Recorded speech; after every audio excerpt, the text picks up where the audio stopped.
السلام علیکم۔ آج جو میں ویڈیو بنانے جا رہی ہوں وہ اسپیشلی ہے گالی دینے کی اوپر، کیونکہ اس چیز کو بہت زیادہ ہلکے میں لے رکھا ہے لڑکوں نے، اور بہت نارمل چیز سمجھتے ہیں، فنی چیز سمجھتے ہیں کسی کو کچھ بھی کہنا، کیونکہ وہ گالی ان کو تو لگتی نہیں، ماں باپ کو لگتی ہے۔ تو اسپیشلی میں حدیث بتاؤں گی جس سے تھوڑا سا ایمان مضبوط ہو۔ حضرت ابو ذری جابر بن سلیم رضی اللہ عنہ فرماتے ہیں کہ میں نے رسول اللہ صلی اللہ علیہ وسلم سے عرض کیا، مجھے نصیحت فرما دیجئے۔ آپ صلی اللہ علیہ وسلم نے ارشاد فرمایا، کبھی کسی کو گالی مت دینا۔ حضرت ابو ذری فرماتے ہیں کہ میں نے اس کے بعد میں کبھی کسی کو گالی نہیں دی، نہ آزاد کو، نہ غلام کو، نہ اونٹ کو، نہ بکری کو نیز۔ رسول اللہ صلی اللہ علیہ وسلم نے ارشاد فرمایا، کسی نیکی کو بھی معمولی مت سمجھ کر نہ چھوڑو، یہاں تک کہ تمہارے اپنے بھائی سے خندق پیشانی سے بات کرنا بھی نیکی میں داخل ہے، یعنی کہ اچھی طریقے سے خوش اسلوبی سے بات کرنا بھی نیکی میں داخل ہے، ہم اس کو چھوٹا سمجھتے ہیں۔ اپنا تہمند جو ہے اپنے ٹخنوں تک اونچا رکھو، اگر اتنا اونچا نہ رکھو کہ کم سے کم، زیادہ اونچا نہ رکھو تو کم سے کم ٹخنوں تک تو رکھو،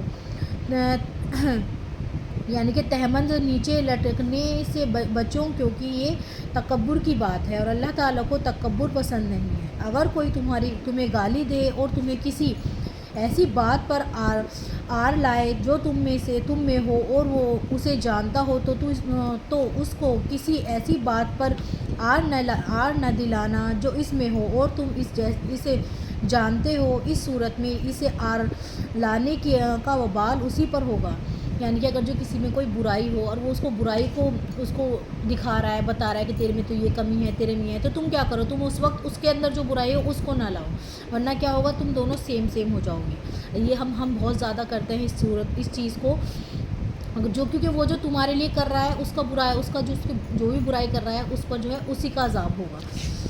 اب نیکسٹ دیکھتے ہیں، یہ ابو داؤد کی حدیث ہے۔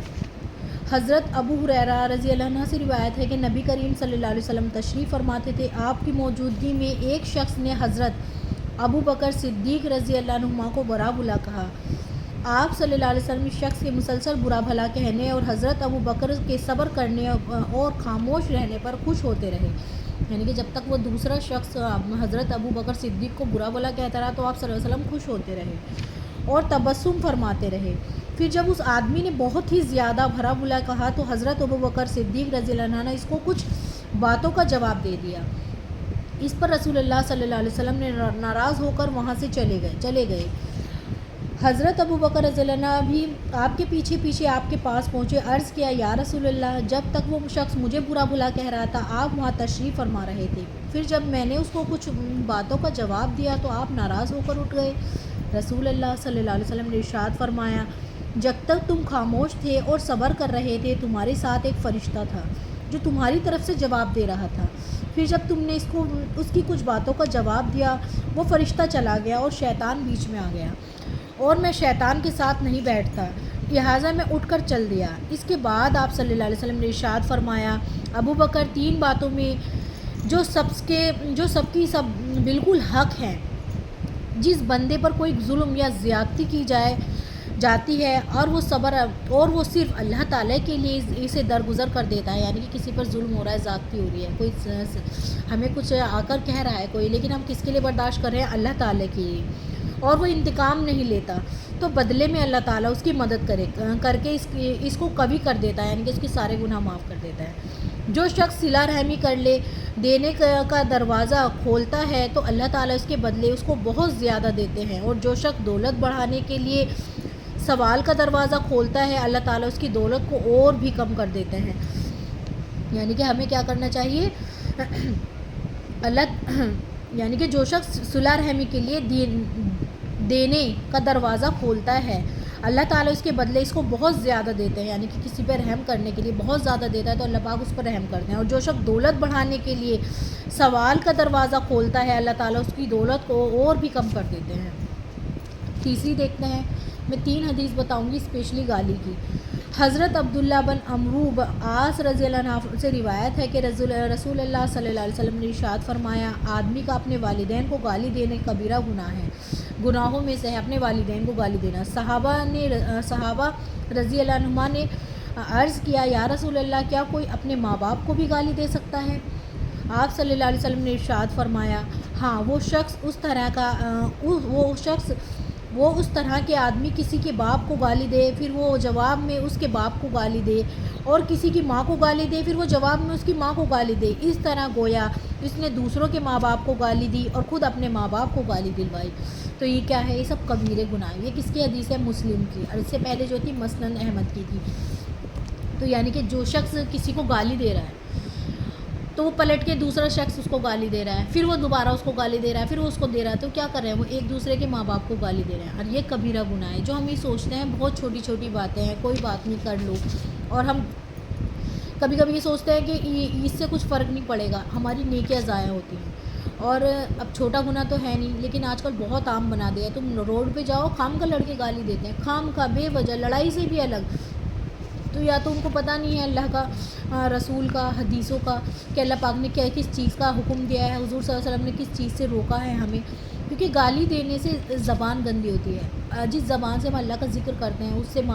کسی کے ماں باپ کو گالی دینا، پھر وہ ہمارے ماں باپ کو گالی دے گا، اس لیے بالکل بھی حضور صلی اللہ علیہ وسلم نے منع فرمایا ہے۔ یہاں تک کہ اگر جو کوئی جھگڑا ہو رہا ہے اور اللہ کی خاطر اس جھگڑے کو ہم چھوڑ دیں، اللہ کی خوشنودی کی خاطر ہم اس جھگڑے سے ہٹ جائیں کہ نہیں، ہمیں جو ہے اللہ اجر دے گا، تو پھر ہمیں اللہ اجر دے گا۔ اور اگر جو ہم یہ سوچیں کہ نہیں ہم بڑھائیں گے، لیکن ایسا ہوتا بہت کم ہے، کیونکہ شیطان جو ہے ہمیں غصہ دلا دیتا ہے، بہت زیادہ غصہ دلا دیتا ہے، اور غصہ میں انسان کو کنٹرول نہیں رہتا وہ کیا کر رہا ہے۔ تو اللہ سے دعا کرا کرو کہ اللہ پاک ہمارے غصے بھی ہمیں کنٹرول کرنے والا بنائے، ہم کسی کو ناحق کبھی کچھ نہ دیں، گالی تو بالکل نہ دیں۔ اگر جو بھی لڑکا یا لڑکی جو بھی دیتے ہیں گالی، تو ان کو کیا کرنا چاہیے؟ ان کو آج سے ہی کوشش کرنی چاہیے کہ اگر جو دن میں 50 دیتے ہیں تو ان کو تو گھٹا دینی چاہیے، رک جانا چاہیے، دھیرے دھیرے کر کے ایک دم کم کر دینی چاہیے، پھر ختم کر دینی چاہیے، کیونکہ ایک دم سے کوئی چیز نہیں چھٹتی، کیونکہ بہت سو کو تو لگا بھی ہو جاتا ہے گالی دینا، ان کی تو ہر بات میں گالی ہوتی ہے، تو کتنے وہ گناہ کماتے ہوں گے، اتنے تو انسان نیکی بھی نہیں کماتا جتنے وہ گالی دے کر اپنے اوپر گناہ کما لیتے ہیں۔ تو اللہ سے سچی توبہ کریں، اور پھر اللہ سے کوشش کریں کہ اللہ پاک میں آج سے گالی نہیں دوں گا، چاہے مجھے کتنا ہی غصہ آئے، لیکن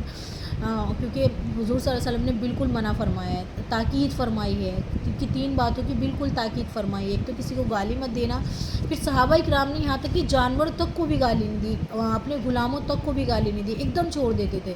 اور ہم سے کوئی کہے تو ہمیں تو بہت مشکل لگتا ہے، کیونکہ دوست ہنسی اڑائیں گے یہ تو گالی نہیں دیتا، یہ تو پہلے جیسا ہی نہیں رہا۔ کیوں ہم اللہ کے اور رسول کی محبت میں خود کو چینج نہیں کر سکتے؟ چینج لانا یہ نہیں ہے کہ ہم داڑھی رکھ لیں اور ہم سرما لگائیں، ہم بالکل ان کے اکارڈنگ لباس پہن لیں، اندر سے چینج لانا ہے، پھر باہر سے چینج لانا ہے۔ پہلے ہم اندر سے چینج لانا شروع کریں گے، پھر انشاءاللہ باہر سے اپنا آپ چینج آنا شروع ہو جائے گا۔